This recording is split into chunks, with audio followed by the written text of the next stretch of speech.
중국에서 한국에 대해 어렴풋하게 알고 있었지만 한국인과 어울리면서 알게 된 한국에 대한 독특한 관점을 소개할까 합니다. 한국에서 어떤 것을 경험하고 한국인은 구두쇠 같다고 생각했을까요? 그리고 한국에서 정말로 인상 깊었던 것은 어떤 것일까요? 함께 보시겠습니다. 중국은 한국과 가까운 이웃이지만 많은 중국인이 한국인을 잘못 이해하고 있습니다. 우리들 눈에는 한국인은 잘난 체하고 아나무인이고 매일 어떻게 하면 저렴한 생활용품을 살지 이것저것 따지는 사람들이라고 생각합니다. 하지만 한 명의 중국인으로서 막상 한국에 와서 한국인과 시간을 보내고 나니 우리가 생각하는 한국인과 다르다는 것을 알게 되었습니다. 한국은 우리가 동경하는 곳이고 한국인은 귀여운 측면이 있고 짜증나게 하는 또 다른 측면도 있습니다. 한국인들은 장점과 단점들이 너무나 뚜렷합니다. 한국인은 외국인과 자국인을 매우 다르게 대합니다. 그들의 개념에서 외국인은 그냥 외국인이기 때문에 자국인과는 당연히 다르게 대한다라는 생각이 일반적입니다. 물론 저를 불편함 없이 해주려고 최선을 다하는 한국인도 있지만 어떤 상인들은 저를 돈줄로 여기고 무엇이든 비싸게 팔려고 합니다. 한국으로 여행 온 돈 많은 중국인이라고 생각하기 때문입니다. 서울에 와서 처음 둘러본 명소는 조선왕조의 왕궁인 경복궁입니다. 경복궁을 둘러보고 민속박물관에서 한민족 생활 화첩과 문화재 고적을 둘러보고 나니 심하게 갈증을 느꼈습니다. 그러던 중 식수대 하나를 발견했습니다. 가까이 다가가 보니 생수통이 아니라 수도에 연결된 정수기였습니다. 바로 옆에 종이봉투 한 묶음이 있었습니다. 그런데 이 식수봉투는 너무 작아서 우리나라 병원에서 환자들에게 약을 담아주는 작은 종이봉투와 비슷합니다. 아마도 종이컵의 제조 비용이 우리나라 종이컵의 약 10분의 1 정도일 것입니다. 저는 작은 봉투에 물을 가득 채웠지만 생수가 아니라서 마시기 꺼려졌습니다. 내가 머뭇거리는 것을 지켜보던 지인이 깨끗하게 정수된 물이니 마셔도 된다고 했습니다. 나는 작은 봉지를 10개 정도 사용해서 계속 마셨고 도저히 11번째 봉지에 물을 마시기가 눈치 보여서 종이컵을 그대로 쓰레기통에 넣었습니다. 사람들이 물을 얼마나 많이 마신다고 저런 종이컵을 사용하다니 저는 속으로 한국 사람들 정말 쪼잔하고 인색하다고 생각했습니다. 한국에서 밥을 먹을 때 금속 그릇과 젓가락을 많이 사용하는데 모두 스테인리스로 만들어져서 보기에 매우 정교합니다. 그러나 우리는 대나무 젓가락과 자기 그릇을 사용하는 데 익숙합니다.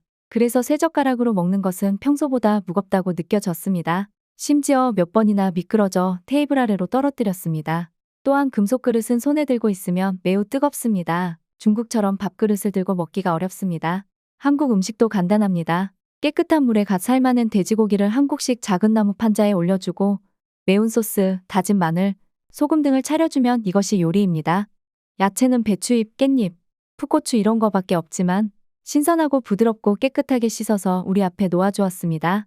그러나 우리는 젓가락을 대지 못했습니다. 다른 테이블의 일본인들이 허겁지겁 맛있게 먹는 것을 보았습니다. 우리도 따라하면 먹기 시작했지만 생으로 야채를 먹으니 속이 불편했습니다. 우리는 식당 주인에게 끓인 물을 요청해서 상추를 익혀 먹었습니다. 외국인 관광객은 한국 식당에서 항상 조용하고 남김없이 식사를 합니다. 밥을 먹으며 이야기하거나 떠들면 중국 관광객이고 식탁에 남은 음식이 있다면 중국 관광객이 남긴 것이 틀림없습니다. 한국인은 우리가 음식을 낭비한다고 생각했을 것입니다. 한국의 빌딩들도 제가 생각하는 만큼 화려하지 않았습니다. 야간에도 한국의 가로등도 중국만큼 밝지 않았고 서울을 비롯해 다른 도시들도 중국의 도시처럼 환하지 않았습니다. 도시의 조명 전기까지 아끼는 한국인은 정말 짠돌이라 생각했습니다. 그러나 그들의 실제 생활 수준을 알고 저는 정말 부끄러웠습니다. 한국인의 수입은 우리보다 몇 배 높습니다. 그런데도 한국인들은 물이나 전기 그리고 식량 자원을 절약하기 위해 열심히 노력합니다. 그런데 우리는 결코 필요치 않은 장소에도 돈을 낭비하고 자원을 낭비하는 것을 좋아합니다.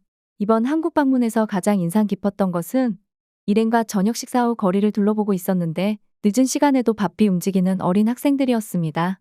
지인의 말에 따르면 학교 끝나고 학원을 가는 학생들이라고 했습니다. 한국 아이들은 어린 시절이 없고 어려서부터 어른 취급을 받는다고 합니다. 학교는 그들에게는 작업장 같은 의미이고 아이들은 모든 여가 시간을 책으로 보내야 합니다. 부모는 학업 성취도를 가장 중요하게 생각합니다. 대부분의 학생들도 끊임없이 자신을 보완합니다. 근면이라는 단어가 잘 어울리며 실제로 정말 감탄스럽습니다. 하지만 부러운 점은 아이들을 위한 안전한 사회적 환경입니다. 한국 아이들은 안전하다는 것입니다. 한국 사회에서 아이가 실종되는 일은 매우 드문 일이라고 합니다. 초등학생처럼 보이는 여자아이가 혼자 버스에 타고 버스도 아이가 안전하게 내릴 때까지 가만히 서 있는 것을 본 적도 있습니다. 부모는 아이가 밤에 안전하게 집에 돌아올 수 있을지 전혀 걱정할 필요가 없습니다. 한국 사람들은 자신의 아이처럼 서로 보살피고 특히 아이들을 더 열성적으로 대합니다. 아이를 위한 암묵적인 사회적 합의가 긍정적인 것이라면 한국인의 이해할 수 없는 성향도 있습니다. 한국인들은 자신들의 개인적인 힘든 이야기를 거의 하지 않습니다. 그들은 대부분 각자의 부정적인 감정을 숨기거나 혹은 부모든 가족에게는 말할 때도 있지만 다른 사람들이 물어보면 항상 모든 것이 괜찮다, 좋다고 말합니다. 이것은 아마도 한국의 사회적 화합을 유지하는 암묵적인 방식 중 하나인 것 같습니다. 준비한 영상은 여기까지입니다. 시간 나시면 구독과 좋아요 부탁드려요.